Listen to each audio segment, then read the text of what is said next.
एक माँ को आज पता चला जिस बालक को मैंने बचपन से इतना प्रेम किया वो आज मुझे छोड़ के जा रहा है। कृष्ण जा रहे हैं। मैया को जब पता चला पूरी रात यशोदा रोई। धीरे धीरे पूरे ब्रज में ये खबर फैल गया, आग की तरह फैल गया। गोपियों ने सुन लिया कल सुबह होते ही कृष्ण हमें छोड़ के चले जाएंगे। एक अक्रूर जी आए हैं, नंद भवन के आंगन में अपना रथ को उन्होंने रखा है। सुबह होते ही हमारे कृष्ण को लेकर के चले जाएंगे।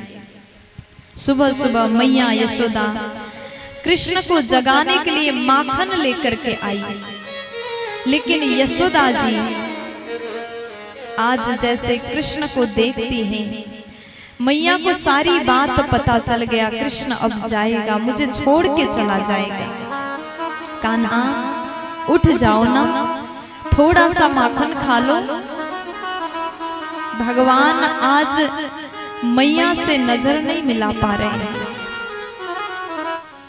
भगवान कृष्ण यशोदा जी से अपार प्रेम करते हैं। जितना प्रेम यशोदा जी भगवान कृष्ण को करती हैं, उससे भी ज्यादा प्रेम भगवान अपनी माँ से करते हैं। मैया बोली, लाला क्या मेरे हाथ से थोड़ा सा माखन नहीं खाएगा? भगवान कहते, माँ मुझे माखन खाने की इच्छा नहीं है, मुझे माखन मत खिलाइए।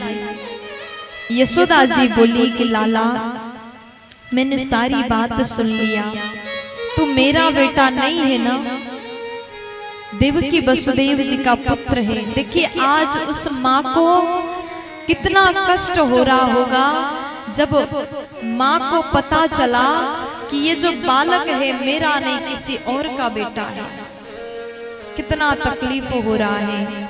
फिर भी यशोदा जी कहती, लाला अगर हो सके तो वहां के मथुरा की दासी बना करके मुझे ले जाओ।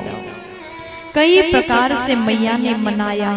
भगवान बोले, माँ आप कैसी बातें कर रही हैं, मैं तुरंत जाऊंगा, तुरंत आऊंगा। देखिए ब्रज से सब बच्चे जा रहे हैं, मेला देखने का मन मेरा भी है, मुझे भी जाना है। लेकिन आज यशोदा जी कुछ बोल नहीं पाई। भगवान को कैसे रोकती? सब बच्चे जा रहे हैं, मेला देखने का मन, घूमने का मन कन्हैया को भी है। लेकिन आज मैया कहती, लाला जीवन में कभी मुझे मत भूल जाना। भगवान बोले, माँ मैं दुनिया को भूल जाऊं ये संभव है, पर आपको भूलना मुझ में सामर्थ्य नहीं है। यशोदा मैया ने जितना प्रेम कृष्ण से किया, आज भी भगवान की माँ की बात होती है तो सबसे पहले यशोदा जी को याद किया जाता है। यशोदा मैया ने अपने यश के द्वारा, कीर्ति के द्वारा अपने यश को जगत में फैलाया।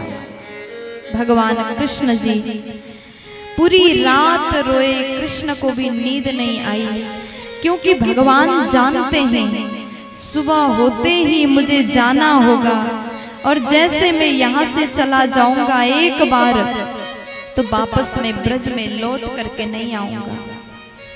भगवान कृष्ण को वृंदावन अति प्रिय है, ब्रजवासी अति प्रिय है, क्योंकि ब्रज में भगवान से सब कोई निष्कपट प्रेम करते हैं। ब्रज धाम से कन्हैया को प्रेम है।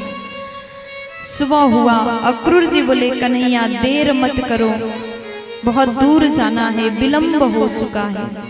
भगवान जैसे उठे, अपने महल के द्वार को खोला, सामने हजारों गोपियां रो रही हैं। कृष्ण को देख करके गोपियों ने कहा कि कृष्ण मत जाओ।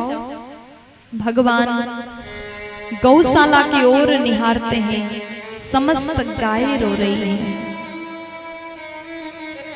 आज ऐसा लगा कि वृंदावन के समस्त पशु पक्षी रो रहे हैं। ब्रज धाम अश्रुमय हुआ है। कन्हैया जैसे बाहर निकले, रथ के पास में गए, गोपियां विधाता को कोसने लगी, अरे विधाता तुझ में थोड़ा सा दया नहीं है? कृष्ण से हमें दूर कैसे कर रहे हो? अहो विधातस्तव न कोचित दया। हे विधाता थोड़ा सा दया नहीं है, थोड़ी सी करुणा नहीं है? पहले तो आपने हमें कृष्ण से मिलाया, प्रेम कराया, और आज कृष्ण के बिन हम एक पल भी जीवित नहीं रह सकते। इस अवस्था में लाकर के हमें अपने कान्हा से, अपने प्रियतम से दूर कर रहे हो। तब न कोचित दया, थोड़ी सी दया नहीं है, थोड़ी सी करुणा नहीं है? हे विधाता आज हमारी विनती सुन लो, एक बार कृष्ण को रोक दो। अगर आज इस प्रकार दूर करना ही था तो प्रेम क्यों कराया? हमारे जीवन से अगर कृष्ण चले जाएंगे तो गोपियों के जीवन में अंधकार छा जाएगा। कृष्ण के बिन ये जीवन हम कैसे जिएंगे?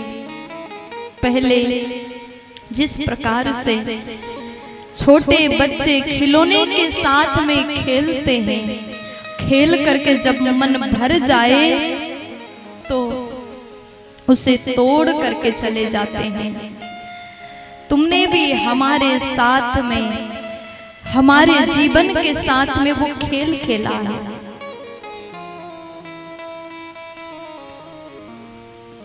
मिट्टी से बनाया खिलौना खेलने के बाद में तोड़ करके बच्चे चले जाते हैं।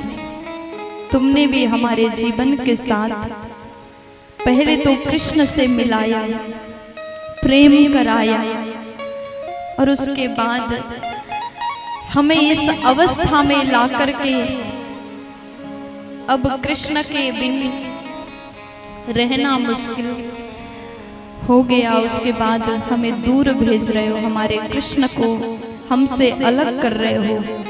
एक गोपी दौड़ के आई, अरे सखी तू विधाता को डांट रही है, उधर देख कृष्ण रथ में बैठ चुके हैं।